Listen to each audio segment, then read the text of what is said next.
Warm and healthy greetings everyone. I'm Dr. Benedict, your host and your vlogger for Revalida. Breaking theories, testing conventions. So, first and foremost, welcome to this new segment, to this new Facebook page. So, you might be asking why am I here and why Revalida? Primarily speaking, it is called Revalida because just like the name suggests, it means examination.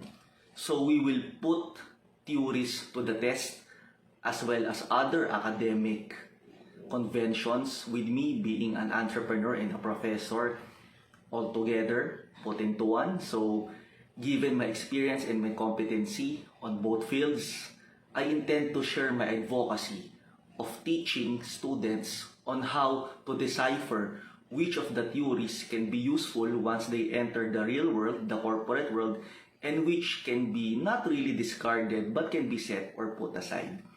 Disclaimer and disclosure, we are not going to bash, we are not going to basically hit negatively on theories, but we will just put them to the test or we will just validate them. Alright, so that's all about Revalida on its very intrinsic setting. Now, since the classes for universities on the tertiary level up to the doctoral level for most universities and colleges are about to start in a few weeks' time, and being a professor from the college to the doctoral level, I think this would be the best opportunity for me to have my pilot episode, if my terminology is correct. So, before we start the new academic year, allow me to first share my experiences as a professor.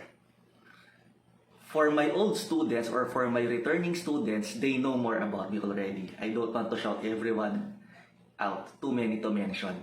But for the new students, this is what they are about to expect from me.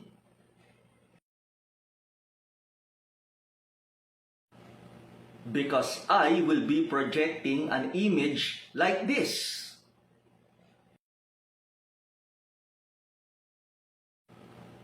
However, because we are in an online method of teaching due to the pandemic, and being my mother here in the condominium observing my teaching methodologies, she will always look at me like this.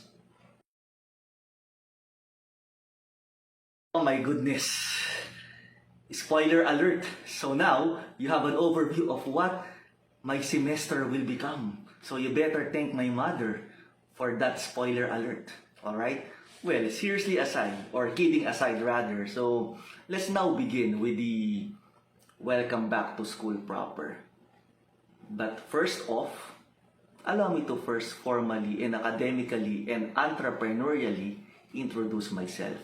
Because by now you might be thinking, who is this happy-talking, antic-bashing person who posted a Facebook page haphazardly and trying to debunk all academic theories, or most of it, or some of it at the very least, in front of the general public?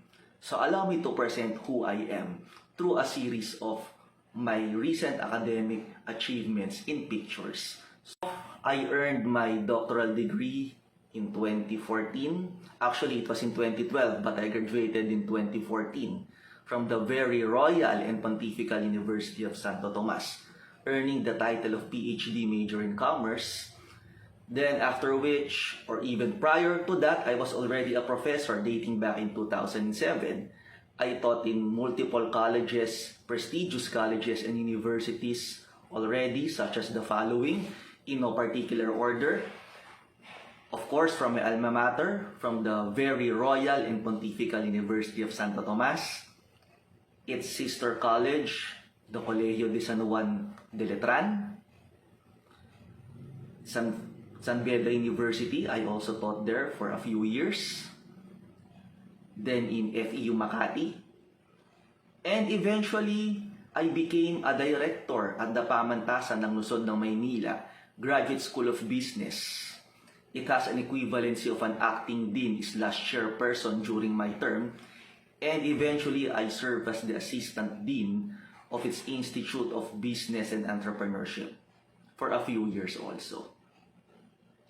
Right now, I'm teaching at the Adamson University graduate programs and at the College of Business, and I am serving as the acting marketing management and supply chain management chairperson or head of the Universidad de Manila College of Business, Accountancy and Entrepreneurship program.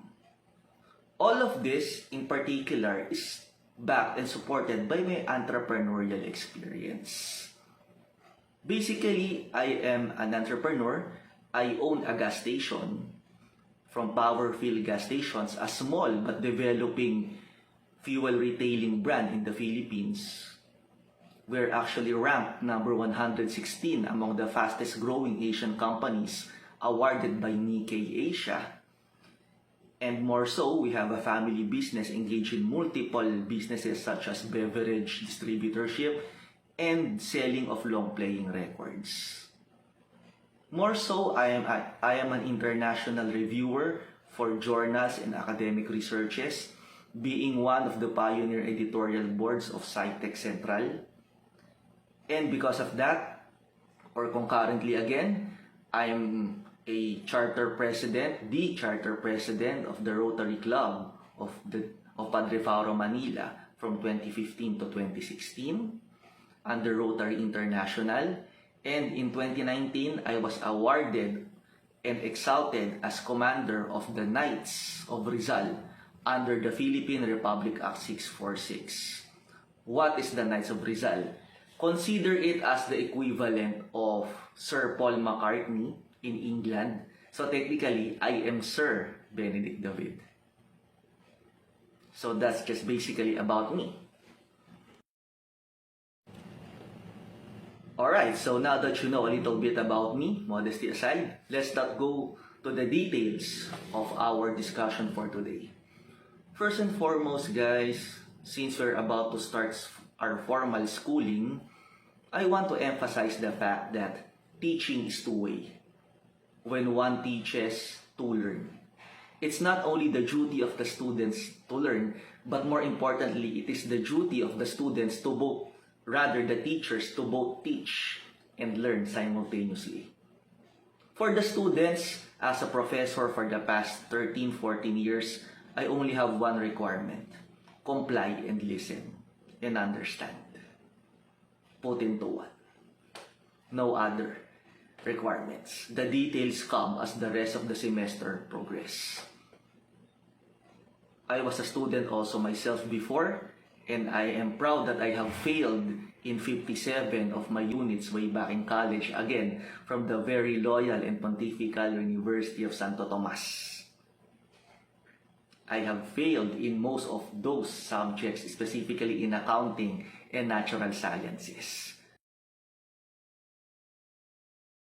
But through all those trials and tribulations, I was able to rise, and I gave that as my motivation. I was able to put that as my prompt and my motivating factor to succeed in life. Because for me, the best revenge is success. Take note of that for my dear students. I don't want to see you getting high grades only, but I want to see you succeed in life. For me, you failed if you fail to succeed in life once all is said and done. It doesn't matter how many times you fall, as long as you get up and try over and over again. Grades will not measure success, but your street smarts, but your accomplishments, and more importantly, your character in life will be your leverage as you mature. Now for my fellow teachers, my fellow professors, my fellow academics, I want you, all of us, to portray an image of being a good example. I don't want you to portray an image of like this. Rather, I want you to portray an image of like being this.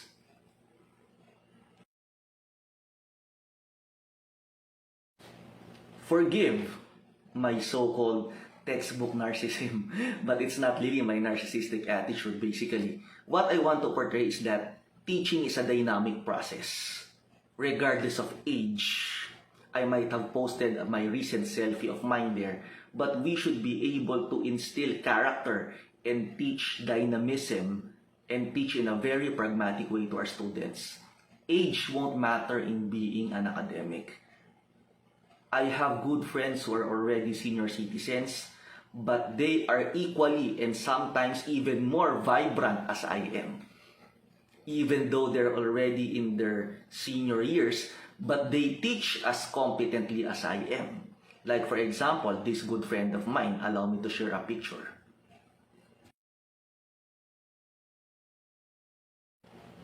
So shout out to my good friend, Dr. Gabby. Despite being in his senior years, is still teaching like he is only 21 or 31 years old. It's not on the age. Age won't matter at all. It's the character that the professors instill in every classroom. That is why I don't want to make this longer than usual, but what I need for my fellow academics to understand, and I guess I have the authority to say that, being a dean before, as I have mentioned earlier, and even in higher positions when the exigencies arise for my temporary appointments, I want to inoculate a culture of being dynamic. Like for example, in business education, I really hate it when professors give too much emphasis on programs that they are not a part of. What do I mean by that? For example, in business, in marketing, I always hear students asking permission from me to let them finish their project in Araling Panlipunan or in social sciences or even in music or even in PE. I am not disrespecting these courses. I am not, of course. But when you are in business, I suppose that these courses or these subjects are just primarily secondary in nature. You should be focused on making money through marketing strategies, not through dancing and not through singing. Well, if you're going to make a living out of TikTok, I guess that's fine. But if you're going to forgo your salesmanship subject in order to make a family tree in any of your general education minor subjects, I think that is not applicable. I think that's not the right way to do. Because education is based on skills. It is not based basically on how it is structured, primarily on because what is being mandated. We are not here questioning the system. I'm not, because I'm a part of it and I like it. But what I do want and what I do intend for my colleagues to understand is that be understanding and be mindful of the students' needs. If you're a minor subject in a major program, know your place. I once taught in the legal management program of a law school primarily. My subject was fundamentals of management. I knew my place, that I was a minor subject or a semi-minor subject. So I made the subject or the course as light as possible. Because I know how to teach. And sometimes professors, I'm sorry to say this, teach for the longest time without even knowing how, what, and above all, the substance of what they're teaching. No offense meant, but it is what it is. Because some professors do not update themselves anymore. And as the start of the academic year tends to unfold in a few weeks, I hope that this can be changed gradually. I'm not expecting changes immediately. But as an academic myself for the past 13, 14, going 15 years, I expect that we improve gradually on our methodologies. The system is good, but how we implement the system is where the problem always arises. Again, I will not make this long. I'll see you on the next segments, and God bless everyone and have a nice day.